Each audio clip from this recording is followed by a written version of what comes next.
ക്ഷേമ പെൻഷൻ തട്ടിപ്പിന്റെ കൂടുതൽ വിവരങ്ങൾ പുറത്തു വന്നുകൊണ്ടിരിക്കുകയാണ്. മരിച്ചവരുടെ പേരിലടക്കം ക്ഷേമ പെൻഷൻ വിതരണം ചെയ്തു എന്ന CNDG റിപ്പോർട്ടിലെ കണ്ടെത്തൽ ഉണ്ട്.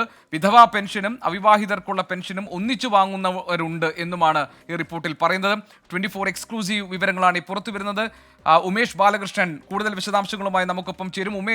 ഉമേഷാണ് ആദ്യം തന്നെ ക്ഷേമ പെൻഷൻ വിതരണത്തിലെ ഈ വലിയ തട്ടിപ്പും അതിലെ അപാകതയും അനർഹരായവരിലേക്ക് കൈകളിലേക്ക് ഈ പണം പോകുന്നതിൻ്റെയും ഒക്കെ ആദ്യ വിവരങ്ങൾ പുറത്തുവിട്ടത്. ഇന്നിപ്പോഴത്തെ ഈ CNDG റിപ്പോർട്ടിലെ കണ്ടെത്തലുകളുടെ വിശദമായ വിവരങ്ങളിലേക്കാണല്ലോ നമ്മൾ കടക്കാൻ പോകുന്നത്. അപ്പോൾ നേരത്തെ തന്നെ പറഞ്ഞു, ഈ BMW കാറും ഇരുനില കെട്ടിടവും സുഖ സമൃദ്ധിയിൽ കഴിയുന്ന ആളുകളും ഒക്കെ ഈ ക്ഷേമ പെൻഷൻ വാങ്ങുന്നുണ്ട്. ഇപ്പോൾ മരിച്ചവരുടെ പേരിലും പെൻഷൻ വിതരണം ചെയ്യുന്നു എന്നത് നടുക്കുന്ന ഒരു വിവരമാണല്ലോ. എന്താണ് CNDG റിപ്പോർട്ടിൽ പരാമർശം? അതിന്റെ ഉള്ളടക്കം എന്താണ്? ഗോപി, 2023 സെപ്റ്റംബർ മാസത്തിലാണ് ഇത്തരമൊരു CNDG റിപ്പോർട്ട് നിയമസഭയിൽ സമർപ്പിക്കുന്നത്. ഇതിൽ കണ്ടെത്തലുകൾ ഞെട്ടിക്കുന്നതാണ്. സർക്കാർ മേഖലയിൽ ഉള്ളവർ മാത്രമല്ല ക്ഷേമ പെൻഷനുകൾ തട്ടിച്ച് പണങ്ങൾ കൈക്കലാക്കിക്കൊണ്ടിരിക്കുന്നത്. അർഹരായവരുടെ കൈകളിൽ എത്തേണ്ട പണം നിരന്തരമായി ഇത് വലിയ രീതിയിലുള്ള തട്ടിപ്പുകൾ നടത്തിക്കൊണ്ടിരിക്കുന്നു. അതിൽ ഏറ്റവും സുപ്രധാനമായ വിവരങ്ങൾ മരിച്ചവരുടെ പേരിൽ പോലും ഈ തട്ടിപ്പ് നടത്തുന്നു എന്നുള്ളതാണ്.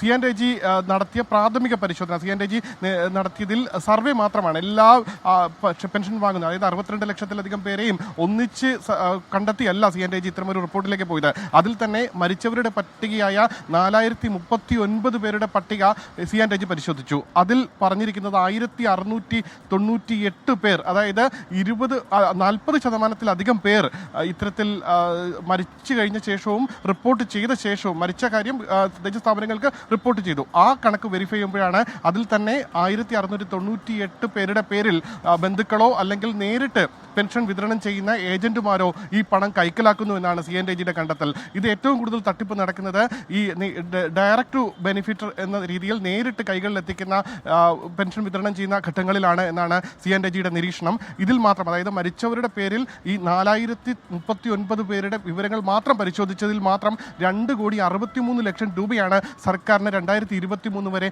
നഷ്ടപ്പെട്ടിരിക്കുന്നത് എന്ന് CNDG റിപ്പോർട്ട് ചെയ്തിരുന്നു. അത് കൂടാതെ മറ്റൊരു ഏറ്റവും സുപ്രധാനം ക്ഷേമ പെൻഷൻ, വിവിധ ക്ഷേമ പെൻഷനുകളുണ്ട്. അതിൽ ഏറ്റവും സുപ്രധാനമായ മറ്റൊരു പെൻഷനാണ് വിധവാ പെൻഷൻ. 50 വയസ്സ് കഴിഞ്ഞ 50 വയസ്സ് കഴിഞ്ഞവരിൽ അവിവാഹിത പെൻഷനും നൽകാറുണ്ട്. അതായത് ഭർത്താവ് മരിക്കുകയാണെങ്കിൽ അവർക്ക് 50 വയസ്സിന് ശേഷം ക്ഷേമ പെൻഷൻ, ഈ വിധവാ പെൻഷൻ ലഭിക്കും. ഭർത്താവ് മരിച്ചില്ല, വിവാഹം കഴിഞ്ഞില്ല എങ്കിൽ 50 വയസ്സിന് ശേഷം അവിവാഹിത പെൻഷൻ ലഭിക്കും.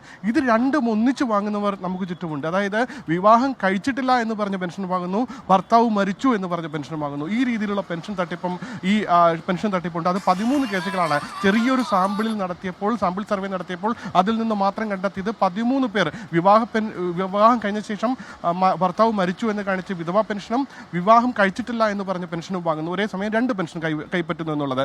അതുകൂടാതെ വിവാഹ പെൻഷനിൽ തട്ടിപ്പുണ്ട്. അതായത് ഭർത്താവ് മരിച്ചു എന്ന് പറഞ്ഞ വ്യാജ സത്യവാങ്മൂലവും വ്യാജ വിവരങ്ങളും സമർപ്പിച്ച ശേഷം വിധവാ പെൻഷൻ കൈപ്പറ്റുന്നവരുണ്ട്. അതായത് ഭർത്താവ് മരിച്ചു കഴിഞ്ഞു, അതുകൊണ്ട് തന്നെ താൻ വിധവാ പെൻഷൻ അർഹയാണ് എന്ന് പറഞ്ഞ് 50 വയസ്സിന് ശേഷമുള്ള വിധവാ പെൻഷൻ കൈപ്പറ്റുന്നവർ നിരവധിയാണ്. അത് ചെറിയ സാമ്പിളിൽ പരിശോധിച്ചപ്പോൾ മാത്രം 1,80,00,000 രൂപയാണ് ഇത്തരത്തിൽ വിധവാ പെൻഷൻ തട്ടിപ്പിലൂടെ മാത്രം കൈയടക്കിയിരിക്കുന്നത്.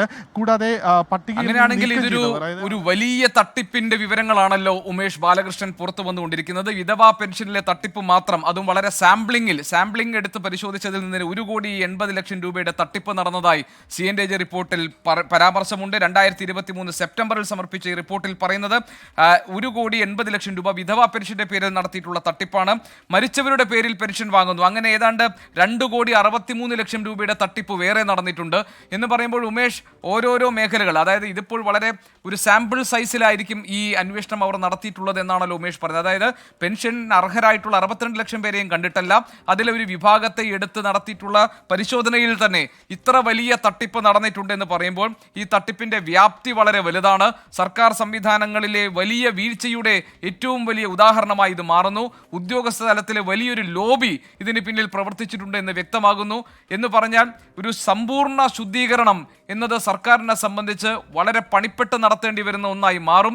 ഇന്ന് മുഖ്യമന്ത്രി വിളിച്ചു ചേർത്തിരിക്കുന്ന ധനവകുപ്പ് തദ്ദേശ വകുപ്പ് മന്ത്രിമാരുടെ യോഗത്തിൽ തുടരന്വേഷണം എങ്ങനെ വേണം, തുടർ നടപടികൾ എന്തായിരിക്കണം എന്ന കാര്യത്തിലുള്ള നിർണായകമായ തീരുമാനങ്ങൾ ഉണ്ടാകും എന്ന് വേണം നമ്മൾ കരുതാൻ. ഉമേഷ്, ഞാൻ വരാം. ഞാനൊരു ചെറിയ ഇടവേള എടുക്കുന്നു. ഉമേഷ്, വളരെ പ്രധാനപ്പെട്ട വിവരങ്ങളാണ് ഉമേഷ് ബാലകൃഷ്ണൻ തിരുവനന്തപുരത്ത് വിവരങ്ങൾ നൽകിക്കൊണ്ടിരിക്കുന്നത്. നമുക്കതിന്റെ വിശദാംശങ്ങൾ പരിശോധിക്കാം. ക്ഷേമ പെൻഷൻ തട്ടിപ്പിന്റെ ഇതുവരെ പുറത്തു വന്ന കണക്കുകളെക്കാൾ ഞെട്ടിക്കുന്ന കൂടുതൽ വിവരങ്ങൾ പുറത്തു വരാനിരിക്കുന്നു. 2023 സെപ്റ്റംബറിൽ നൽകിയിരിക്കുന്ന സമർപ്പിച്ച CNAG റിപ്പോർട്ടിലെ വിവരങ്ങളുടെ ഉള്ളടക്കം പരിശോധിക്കുമ്പോൾ അത് സർക്കാരിനെ സംബന്ധിച്ച് വളരെ ഗൗരവത്തിൽ പരിശോധിക്കേണ്ട, അടിയന്തര നടപടിയെടുക്കേണ്ട ഒരു വലിയ വിഷയമായി മാറുകയാണ്. ഉമേഷ് ബാലകൃഷ്ണനാണ് വിശദാംശങ്ങൾ നൽകിയത്. ചെറിയൊരു ഇടവേള, തിരികെ എത്താം. ഇടവേളയ്ക്ക് ശേഷം വാർത്തകളിലേക്ക്.